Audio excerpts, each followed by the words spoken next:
Sir, আমরা SP হসপিটালে এসে দেখলাম অনেক হাঁটু ব্যথার রোগী, যাদের পুরাতন ইতিহাস ঘাটলে দেখা যায় কারো 5 বছর, কারো 7 বছর, কারো আবার 10 বছর ধরে হাঁটু ব্যথা। দেশে বিদেশে অনেক জায়গায় চিকিৎসা করিয়েছে, অনেক ওষুধ খেয়েছে, ইনজেকশন দিয়েছে, কিন্তু সুস্থ হচ্ছিল না। এমনকি তারা নামাজ পড়তেও পারতো না, কিন্তু এসপি হসপিটালে এসে তারা সুস্থ হয়ে গেছে।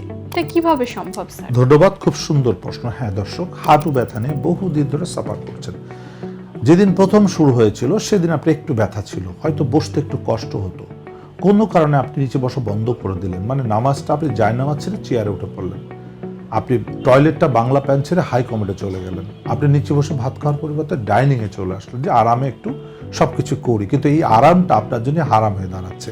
এটা যত দিন যাচ্ছে আস্তে আস্তে আপনার নি জয়েন্ট স্টিফ হয়ে যাচ্ছে, আস্তে আস্তে আপনার সমস্যা বেড়ে যাচ্ছে। কিন্তু হাঁটু ব্যথাটা কেন হয়েছিল সেটা কিন্তু আপনি জানেন না। আপনি হাঁটু ব্যথার জন্য পেইন কিলার খাচ্ছেন। মনে রাখবেন, হাঁটু ব্যথার জন্য পেইন কিলার কোনো সমাধান না। সাময়িক একটু আরাম লাগতে পারে, but this is not treatment. Treatment করতে গেলে যদি আপনি সুস্থ হতে চান, তাহলে আপনাকে আগে ফাইন্ড আউট করতে হবে যে হাঁটু ব্যথার কারণটা কি। আপনার হাঁটুতে কি টিউমার আছে, হাঁটুতে কি ক্যান্সার আছে, হাঁটুতে কি কার্টিলেজ ভেঙে গিয়েছে, কি কারণে হাঁটুতে ব্যথা হচ্ছে। এখন আমরা এসপি হসপিটালে কিভাবে হাঁটু ব্যথা রোগীদেরকে সম্পূর্ণ সুস্থ করে আবার জায়নামাজে নামাজ পড়াতে সক্ষম হচ্ছে, এটার মূল কারণটা যেটা হলো যে রিসার্চের মাধ্যমে আমরা ট্রিটমেন্টটা করছি। আমাদের কিন্তু এটা রিসার্চ প্রতিষ্ঠান, এবং আমরা যে চিকিৎসাটাই করি সেটা সায়েন্টিফিক এবং রিসার্চ ভিত্তিক এবং এভিডেন্স ভিত্তিক। আমরা যে চিকিৎসাটা করি সেটা আপনি রিসার্চ খুঁজলে পেয়ে যাবেন। যেটা রিসার্চ বলছে যে long time back pain, bilateral both নি জয়েন্ট পেনের একটা কারণ। তার মানে আপনার হাঁটুটা ক্ষতি করছে আপনার কোমর। হয়তো আপনার কোমরে ব্যথা নাই, আপনি খুশিতে আছেন, কিন্তু আপনার হাঁটুর কার্টিলেজটা ভেঙে যাচ্ছে। কারণ হচ্ছে আপনার পায়ের শক্তি কমে গিয়েছে। পায়ের শক্তি কমে যাওয়ার কারণটা হচ্ছে কোমরে মেরুদণ্ডের ডিস্ক প্রলাপস হচ্ছে, অথবা কোনো টিউমার লুকায় আপনার আস্তে আস্তে পায়ের শক্তিটা কমিয়ে দিচ্ছে। এখন কি কারণে পায়ের শক্তি কমাচ্ছে? আপনি বললেন যে আমার কোমরে কোনোদিন ব্যথা নাই, হয় নাই, এটা আরও ডেঞ্জারাস। কারণ যদি স্পাইনাল কর্ডের মধ্যে কোথাও টিউমার হয়ে টিউমার বড় হতে থাকে, আপনাকে কিন্তু ব্যথা বুঝতে দিবে না, আস্তে আস্তে পায়ের শক্তি কমে যাবে। পায়ের শক্তি কমে গেলে হাঁটু ক্ষতিগ্রস্ত হবে। সো অবশ্যই আপনাকে সতর্ক হতে হবে, কারণ হাঁটুটা আপনার, সর্বনাশ হলে আপনারই হবে। সো চিকিৎসা করছে, যদি ভুল ট্রিটমেন্ট কেউ করে থাকে তার কিন্তু ক্ষতি হবে না, ক্ষতি হবে আপনার। সো আপনাকে বুঝে নিতে হবে আপনার চিকিৎসা।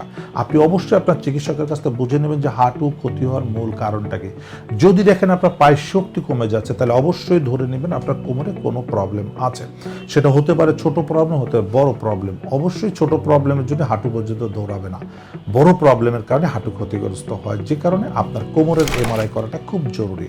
কোমরের এমআরআইটা করে আমরা যেটা করি, রোগী আসার সঙ্গে সঙ্গে আমরা অ্যাসেসমেন্ট করি। অ্যাসেসমেন্ট করার পর যখনই দেখি আমাদের সন্দেহ কোমরের দিকে, আমরা কোমরের এমআরআই করছি। এমআরআই করার পর আমরা কখনো ডিসপ্রলাপস পাচ্ছি, সিভিয়ার ডিসপ্রলাপস, কখনো স্পন্ডোলিস্থেসিস পাচ্ছি, ম্যাসিভ স্পন্ডোলিস্থেসিস, মানে ডিসলিস্থেসিস হয়ে তার স্পাইনাল কর্ড পর্যন্ত ইনজুরি হয়ে যাচ্ছে। আবার অনেক সময় স্পাইনাল কর্ডের মধ্যে টিউমার পাচ্ছি, অনেক সময় টিবি পাচ্ছি, অনেক সময় ক্যান্সার পাচ্ছি। দেন তারপর আমরা সঠিক চিকিৎসা করছি। তো যেগুলো মেকানিক্যালি তাদের প্রবলেম হয়েছে, তাদেরকে আমরা হসপিটালে 3 থেকে 4 সপ্তাহ ভর্তি গিয়ে ট্রিটমেন্ট করেই সুস্থ করে দিচ্ছি। 3 থেকে 4 সপ্তাহের বেশি কিন্তু ফিজিওথেরাপি চিকিৎসার কোনো প্রয়োজন নাই। যদি এর থেকে বেশি কেউ চিকিৎসা দেয়, তাহলে বুঝবেন সেটা রং ডিরেকশনে যাচ্ছে। সো দর্শক, নিজের চিকিৎসা নিজে বুঝে নিতে হবে। আপনার চিকিৎসককে প্রশ্ন করতে হবে যে স্যার, আগে আমাকে আইডেন্টিফাই করুন যে কী কারণে আমার ব্যথাটা হচ্ছে, সেই কারণটা সমাধান করুন। ব্যথার ওষুধ না, ব্যথার ওষুধ খেলে আস্তে আস্তে সেটা আরও খারাপের দিকে যেতে পারে, মৃত্যু বা প্যারালাইসিসের দিকে যেতে পারে। সো ব্যথার ওষুধ খেয়ে সময় নষ্ট না করে সঠিক রোগ নির্ণয়, সঠিক চিকিৎসা, যেটা আমরা এসপি হসপিটালে করছি।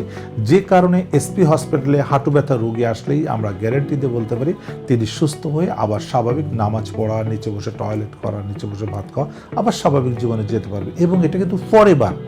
আমরা একবার চিকিৎসা করছি, যেটা আমরা 42 দিন চিকিৎসা করবো, 42 বছর ভালো থাকবেন। ধন্যবাদ দর্শক। এসপি হাসপাতাল, আন্তর্জাতিক মানের পূর্ণাঙ্গ ব্যথা নিরাময় হাসপাতাল।